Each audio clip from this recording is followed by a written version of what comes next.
Luna au pays des cauchemars. Depuis toujours, Luna est une froussarde, elle a peur de tout. Elle déteste avoir une porte ouverte derrière son dos de peur que quelque chose surgisse et l'attrape. Elle a peur de sa nouvelle maîtresse parce qu'elle a des grands yeux et le nez un peu pointu. Elle est sûre que c'est une sorcière. Pauvre Madame Pointillé, c'est certainement la plus gentille de toutes les maîtresses. En fait, le véritable souci de Luna, c'est qu'elle imagine toujours les pires choses. Ça, de l'imagination, Luna, elle n'en manque pas. Le noir, c'est ce que Luna redoute le plus. Luna a une peur terrible du noir, car dans le noir, tout est possible. Le soir, quand elle se couche et que ses parents éteignent la lumière, tout de suite, elle se met à imaginer des choses effrayantes. Elle entend des bruits effroyables et la plupart viennent d'en dessous de son lit. D'ailleurs, Luna est persuadée que les cauchemars viennent d'un monde, d'un endroit véritable d'où l'on peut accéder sous le lit de tous les enfants. Elle avait lu ça dans un livre pour enfants et aussi dans un film. Personne ne voulait la croire. Ses parents, pourtant, avaient plusieurs fois regardé sous le lit de Luna. Elle n'arrivait pas à croire qu'ils n'avaient pas vu la petite trappe qui menait vers le monde des cauchemars. C'était évident. Sinon, comment elle entendrait tous ces bruits? Elle était même persuadée d'avoir vu quelque chose en sortir une fois. Le problème, c'est que ça devenait de pire en pire. Plus le temps avançait, et plus Luna avait de l'imagination, donc de plus en plus peur. Un jour, elle a décidé de se renseigner un peu plus sur le monde des cauchemars.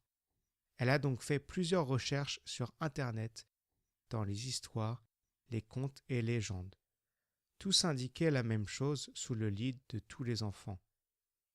Il y avait bien une passerelle qui menait vers un monde qui s'ouvrait de lui-même tous les soirs à minuit pile. Voilà pourquoi ses parents n'avaient jamais vu de trappe ou de passerelle vers cet autre monde, car ils regardaient sous son lit toujours avant minuit. Luna devait vérifier par elle-même. Elle avait une peur bleue de regarder sous son lit et à minuit, c'était encore plus terrible.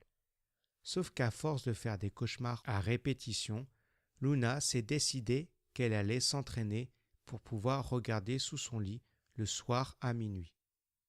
D'abord le matin, puis l'après-midi et enfin le soir. Elle a essayé de se pencher pour regarder. Heureusement, à ces heures-là, il ne pouvait y avoir de monstre sous le lit, car l'heure des cauchemars, c'était à minuit et pas avant. Après quelques semaines d'entraînement, Luna était fin prête pour regarder sous son lit à la bonne heure, ce qui ne faisait d'ailleurs pas son bonheur. Elle s'est minutieusement préparée et prit avec elle une petite lampe torche pour mieux voir. Ding ding ding, l'horloge annonçait les 12 coups de minuit, l'heure des cauchemars. Très vite, Luna a allumé sa lampe torche et doucement s'est baissée pour regarder sous son lit. Au début, elle ne voyait rien d'inhabituel, tout était normal. Elle s'est alors relevée, soulagée de se dire que tout ça n'était que des bêtises pour faire peur aux enfants. Mais alors qu'elle allait se remettre au lit, un grincement se fit entendre. La fameuse trappe. Luna a alors pris son courage à deux mains, c'était maintenant ou jamais. Elle s'est faufilée sous son lit, la lampe torche bien allumée. En effet, une trappe venait de s'ouvrir et un escalier descendait vers de sombres couloirs. Au moment où elle allait descendre, une toute petite chose s'est placée devant elle pour l'empêcher de passer. C'était une toute petite grenouille qui tenait sur ses deux jambes comme un humain. Elle portait un très beau costume en queue de pie. Vous ne pouvez passer dans le monde des cauchemars en emportant avec vous des objets de votre monde, ma chère petite demoiselle. Je vous prie de bien vouloir déposer votre lampe torche ainsi que votre couteau de cuisine caché dans votre poche. Mince, dit Luna, comment vais-je faire? Mais monsieur, je ne sais ce que je dois faire et je ne verrai rien sans ma lampe. Je serai votre gardien et vos yeux. N'ayez crainte. Je m'appelle Pinoche la grenouille de Morphée. Suivez-moi. Très bien, mais où allons-nous? Vous venez ici parce que vous faites des cauchemars, n'est-ce pas? Alors je vous emmène vers la porte des cauchemars. La porte des cauchemars? Oh non, s'il vous plaît, soyez gentil. Vous avez le choix. Soit vous me suivez, soit vous repartez, mais attention, vos soucis seront toujours les mêmes, vous continuerez à faire des cauchemars. Luna n'avait pas d'autre choix que de suivre Pinoche la grenouille de Morphée. Après avoir donné son accord, Luna a donc suivi Pinoche. Il faisait très sombre.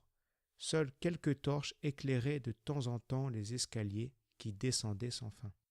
Il faisait humide, froid, et l'odeur était absolument épouvantable. Plus ils avançaient et plus il y avait des bruits étranges. Luna avait de plus en plus peur.